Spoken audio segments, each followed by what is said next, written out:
बाड़ी श्री कबीर साहिब जी। सत्संग के वचन। गुरु से लगन कठिन है भाई। कबीर साहिब कहते हैं कि गुरु से प्रेम करना बहुत कठिन है। क्या कारण है? एक तो यह कि गुरु हमारे जैसा ही मनुष्य होता है और वह मनुष्यों जैसा क्रियाएं करता है, खाना पीना पहनना आदि। दूसरे, हम उसकी हैसियत अर्थात रूहानी प्रतिष्ठा को नहीं जानते। जैसे कि कुंजों की सार साधारण चिड़िया कौवे आदि नहीं जानते, बल्कि उसकी सार भी है जान सकते हैं जो कुंजों के साथ उड़ी।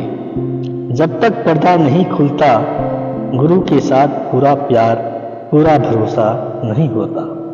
तब तक गुरु की सार की क्या खबर। लेकिन अगर गुरु के साथ प्रेम हो जाए तो यह कुंदन हो जाता है।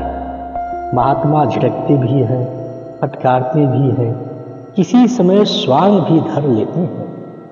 अगर यह घबरा कर छोड़ दे या क्रोध करे तो इसका अपना आकाज होता है। यह फेल हो जाता है जब महात्मा देखते हैं कि लोग ज़्यादा तंग करते हैं तो झाड़ देते हैं।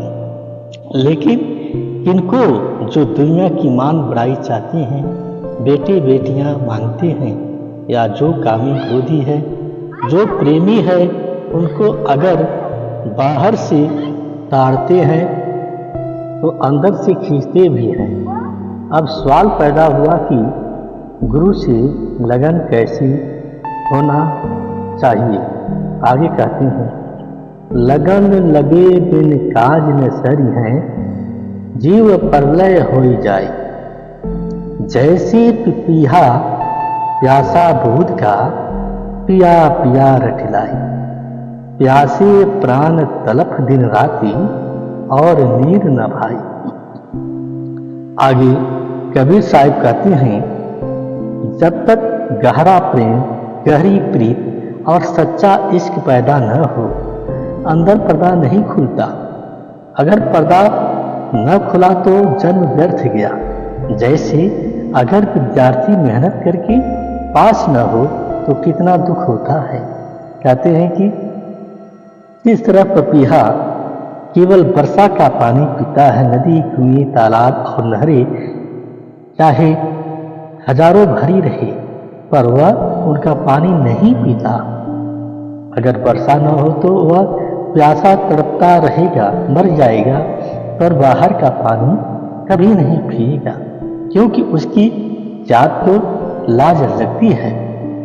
इसी प्रकार जो प्रेमी सत्संगी है, उसको बादशाहियां मिले, अच्छी अच्छी भोग तथा अन्य पदार्थ मिले, परंतु वह गुरु को छोड़कर और कहीं जाता ही नहीं। जो सच्चा आशिक है वह गुरु के सिवाय और किसी से प्यार करेगा ही नहीं। बाप, माँ बाप, बेटे बेटियां सब कुछ है, परंतु उसका आंतरिक प्रेम गुरु के साथ ही है।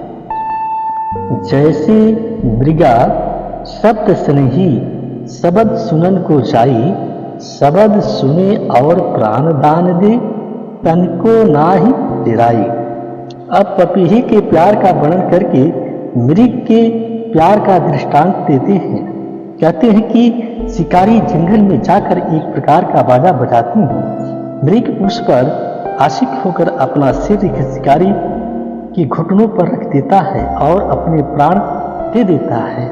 वह अपने प्राणों की तनिक भी परवाह नहीं करता।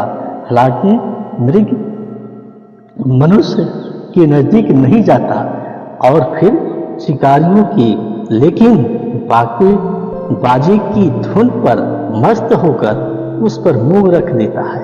इसी प्रकार जब शिष्य गुरु की शरण में आ जाता है तो न ही उसे दुनिया की भूख प्यास का ख्याल रहता है, न आदर निरादर का।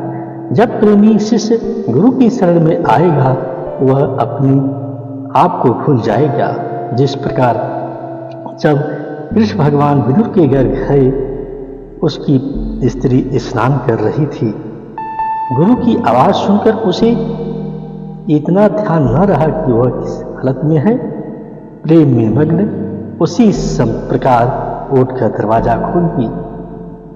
इसी प्रकार कई प्रेमी सत्संगी दिल में कहा करते हैं कि सदगुरु से यह कहेंगे वह कहेंगे, लेकिन जब गुरु के सामने आगे कोई बात भी याद न रही, सिर्फ गुरु ही गुरु सामने है, गुरु का प्यार बिल्कुल जाता रहा।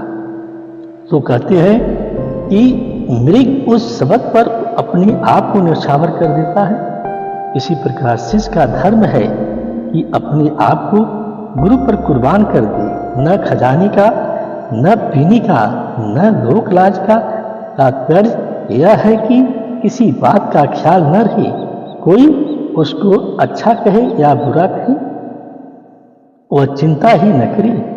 फिर आगे कहते हैं कि जैसे सती चढ़ी सत ऊपर, पिय की राह मन भाई, पावक देख डरे वह नाही, हंसत बैठ सरामाई। प्राचीन काल में यह प्रथा थी कि अगर किसी पतिव्रता स्त्री का पति मर जाता था, वह उसके साथ सती हो जाती थी। चिता में पहुंचकर वह अपने पति का सिर अपनी गोद में रख लेती थी, दूसरे लोग उसको आग लगा देती थी। अगर कहीं वह आग से डरकर भाग जाए तो हिंदू उसे अपने घर नहीं रखते थे, लेकिन जो श्रेष्ठ कोट की पतिव्रता थी, उनके प्राण पति की मृत्यु से पहले ही निकल जाते देकर समझाते हैं कि